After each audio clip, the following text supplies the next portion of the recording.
তার সাথে থাকা সম্ভব না। আইদার উনি থাকবে বা আমি থাকবো, কারণ এত ঝামেলা আমি আর নিতে পারছি না। তুমি এসে আজকে তোমার মার বিচার করবে। আর তোমার মা না যথেষ্ট একটা বাজে মহিলা, তার সাথে কেউই মিলেমিশে থাকতে পারবে না।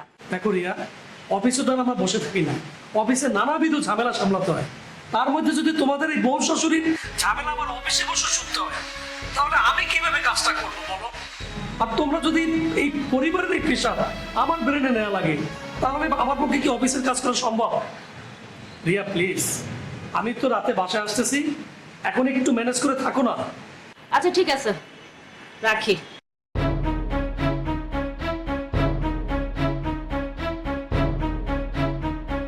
এই বউ শাশুড়ির ঝামেলা, এটা কি কোনোদিন যাবে না?